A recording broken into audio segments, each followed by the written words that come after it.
ఇబ్బంది అవుతుంది కదా. దానికి కూడా ఏసీబీకి ఒక కాంప్లైంట్ పెట్టేసి జిల్లా న్యాయ సేవా సంస్థ కలిస్తే తప్పకుండా వాళ్ళని పిలిపించి మాట్లాడే అవకాశం కూడా ఉంది. నేరం చేయని వాళ్ళు నేరం చేసి వచ్చి తప్పించుకుంటానే కాదు, నాకు తెలియకుండా నేను చేసిన అది దాని కిందకి రాదు అంటే కాదు, ఇది అయిపోయింది.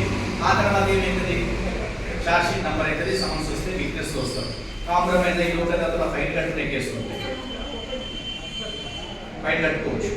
లేదు 2 పార్టీలు వచ్చినాయి, మేము తిరిగిన ఇబ్బంది అయింది, కాంప్రమైజ్ చేసుకోవచ్చు. లోకదాతలు 3 నెలలకు ఒకసారి లోకదాతలు పెడతారు, దాంట్లో కాంప్రమైజ్ చేసుకోవచ్చు. ఇది అయిపోయింది, ట్రయల్ నడిచింది, వీక్నెస్ మంచి వకీలు పెట్టుకోవాలి, గట్టి కొట్లాడాలి.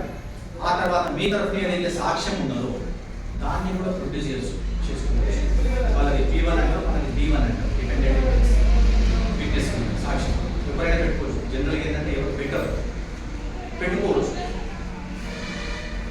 జడ్జి గారు కూడా నేరం చేసిన వారిని అడుగుతారు, అప్పుడు చేసిన అంటే ఫైన్ కట్టుకునే అవకాశం ఉందనుకోండి, 1000, 500, 300 ఉందనుకోండి.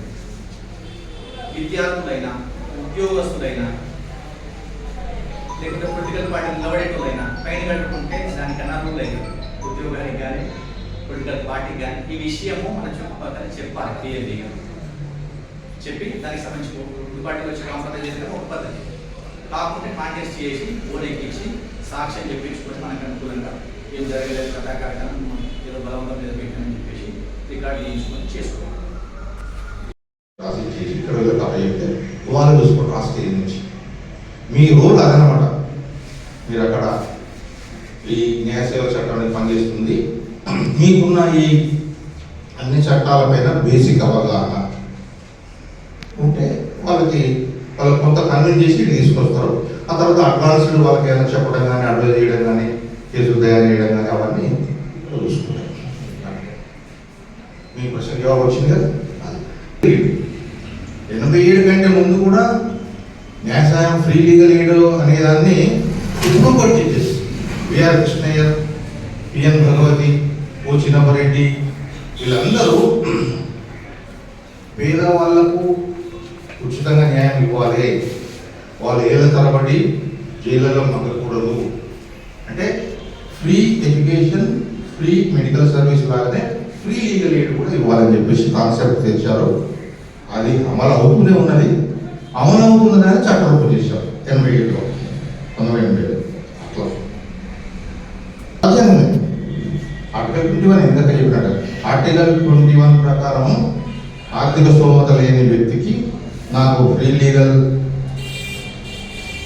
ఎయిడ్ ఇవ్వండి అని కోరుకోవచ్చు. దానికి ఒక వ్యవస్థను ఇక్కడ ఏర్పాటు చేసి ఒక సంస్థను ఏర్పాటు చేసి అంటే ఇది అన్నింటికంటే పెద్ద చట్టం, మదర్ లా అని అనుకున్నాం. కాబట్టి దీంట్లో మీకు పనికొచ్చేటివి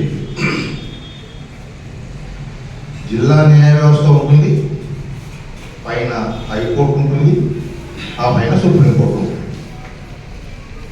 ఉదాహరణకి ఏదైనా ఉదాహరణ తీసుకున్నాం, భార్యాభర్తల కేసు అనుకున్నాం. భార్యాభర్తలు వాళ్ళకి ఏదో సమస్య వస్తుంది, భర్త మంచోడు కాదు, ఎక్కువ సమయాలలో అదే జరుగుతుంది కాబట్టి చెప్తున్నాం. లేదా ఈ కాలంలో మోడర్న్గా భార్య మంచిది కాదు, లేదా అందరూ నచ్చలేదు, లోపాలని ఎవరైనా ఒకరి మీద తగిన కారణాలతో కేసు వేస్తారు. అక్కడ కేసు వేసినప్పుడు ఇక్కడ జిల్లా కోర్టు కానీ సబ్ కోర్టులో కానీ విచారణ జరుగుతుంది. ఒక తీర్పు వస్తుంది, కేసు కరెక్టే, విడాకులు ఇవ్వచ్చు, తీర్పు. దానిపైన 2 monthsలోగా ఆయన హైకోర్టులో అప్పీల్కి వెళ్తారు. వెళ్ళినప్పుడు ఎక్కడ హైకోర్టులో విచారణకు వస్తుంది ఓ 4 ఏళ్ళకు.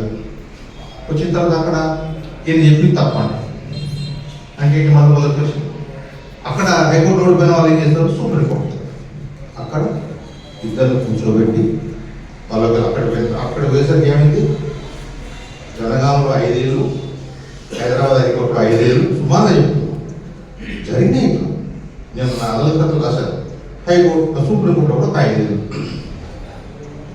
అక్కడ కూడా వీళ్ళకి ఏమి సుప్రీంకోర్టు ఏమంటుందంటే మీరు ఇక్కడ చేసుకుంటారా లేదా మళ్ళీ జనగాం కోర్టుకు వెళ్తారా అంటే అప్పటికి 15 ఏళ్ళు గడిచింది కాబట్టి మీరు తగిన నిర్ణయం చెప్పండి అని సుప్రీంకోర్టు వదిలేసింది అనుకోండి. ఇద్దరు అడ్వకేట్స్ కూడా వారి వారి ఫీజులు భారీగా తీసుకున్న తర్వాత సుప్రీంకోర్టు. కాబట్టి